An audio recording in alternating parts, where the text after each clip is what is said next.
RCB DNA ಕೆಸಿಎ ಈ ಮೂರು ಸಂಸ್ಥೆಗಳೇ ಕಾಲ್ತುಳಿತಕ್ಕೆ ಕಾರಣ ಅಂತ ಜಸ್ಟಿಸ್ ಮೈಕಲ್ ಡಿ ಕುನಾ ಅವರ ವರದಿಯಲ್ಲಿ ಉಲ್ಲೇಖವಾಗಿದೆ. ಸರ್ಕಾರಕ್ಕೆ ವರದಿ ಸಲ್ಲಿಕೆಯಾಗಿದ್ದು ವಿಜಯೋತ್ಸವ ಕಾರ್ಯಕ್ರಮ ನಡೆಸೋದು ಅಸಾಧ್ಯವೆಂದು ಗೊತ್ತಿದ್ರೂ ಕೂಡ ಎಲ್ಲರೂ ಶಾಮೀಲಾಗಿ ಕಾರ್ಯಕ್ರಮ ನಡೆಸಿದ್ರು. ಇದರಲ್ಲಿ ಮೂರು ಸಂಸ್ಥೆಗಳು ಮತ್ತು ಪೊಲೀಸರೇ ನೇರ ಹೊಣೆ ಅಂತ ತಿಳಿಸಲಾಗಿದೆ. ಬಂದೋಬಸ್ತ್ ಮಾಡಿರಲಿಲ್ಲ, ಪೊಲೀಸರು ಹೆಚ್ಚಿನ ಸಂಖ್ಯೆಯಲ್ಲಿ ಇರಲಿಲ್ಲ ಅಂತ ವರದಿಯಲ್ಲಿ ಉಲ್ಲೇಖಿಸಲಾಗಿದೆ. ಬೆಂಗಳೂರಿನ ಬ್ಯಾಟರಾಯನಪುರದಲ್ಲಿ ಪ್ರಸಿದ್ಧ ಗಾಳಿ ಆಂಜನೇಯ ದೇವಸ್ಥಾನ ಮುಜರಾಯಿ ಇಲಾಖೆ ಸುಪರ್ದಿಗೆ ಸೇರಿದೆ. ನಿನ್ನೆ ಲಾಕರ್ಗೆ ನೋಟಿಸ್ ಅಂಟಿಸಿದ್ದ ಮುಜರಾಯಿ ಇಲಾಖೆ ಸಿಬ್ಬಂದಿ ಇವತ್ತು ಕಾಣಿಕೆ ಹುಂಡಿಗೂ ಕೂಡ ಸೀಲ್ ಹಾಕಿದ್ದಾರೆ. ಇದಕ್ಕೆ ದೇವಸ್ಥಾನದ ಆಡಳಿತ ಮಂಡಳಿ ಮತ್ತು ಭಕ್ತರು ವಿರೋಧಿಸಿದ್ದಾರೆ. ಸೋಮವಾರ ಸಭೆ ನಡೆಸಿ ಕಾನೂನು ಹೋರಾಟಕ್ಕೆ ಮುಂದಾಗಿದ್ದಾರೆ.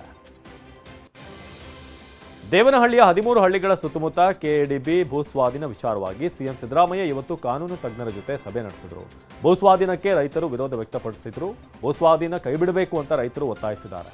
ಈ ಬಗ್ಗೆ ಜುಲೈ 15ರಂದು ಸರ್ಕಾರ ಅಂತಿಮ ನಿರ್ಧಾರ ತಿಳಿಸಲಿದೆ.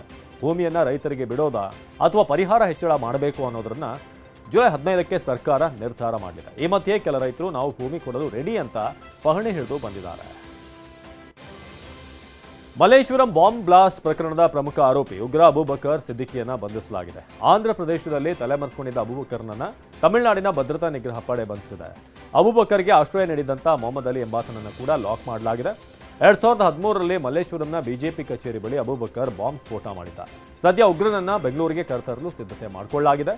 ಸದ್ಯ ತನಿಖೆ ವೇಳೆ ದಕ್ಷಿಣ ಭಾರತದ ಹಲವು ನಗರಗಳಲ್ಲಿ ಬ್ಲಾಸ್ಟ್ ಮಾಡಲು ಮತ್ತೆ ಪ್ಲಾನ್ ಮಾಡಿದ್ದ ಅನ್ನೋದು ತನಿಖೆ ವೇಳೆ ಗೊತ್ತಾಗಿದೆ.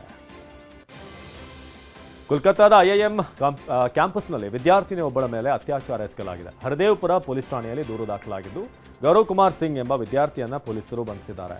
ವೈದ್ಯಕೀಯ ವಿದ್ಯಾರ್ಥಿನಿ ಸ್ನೇಹಿತನನ್ನ ಭೇಟಿಯಾಗಲು ಕ್ಯಾಂಪಸ್ಗೆ ಹೋಗಿದ್ಲು. ಪಾನೀಯದಲ್ಲಿ ಔಷಧಿ ಬೆರೆಸಿ ಅತ್ಯಾಚಾರ ಎಸಗಲಾಗಿದೆ ಅಂತ ಆರೋಪಿಸಲಾಗಿದೆ. ಆದರೆ ರೇಪ್ ಕೇಸ್ಗೆ ಟ್ವಿಸ್ಟ್ ಕೊಟ್ಟಿರುವಂತಹ ತಂದೆ ನನ್ನ ಮಗಳ ಮೇಲೆ ಅತ್ಯಾಚಾರ ಆಗಿಲ್ಲ, ಆಕೆ ಆಟೋದಿಂದ ಬಿದ್ದಿದ್ದಾಳೆ ಎಂದಿದ್ದಾರೆ.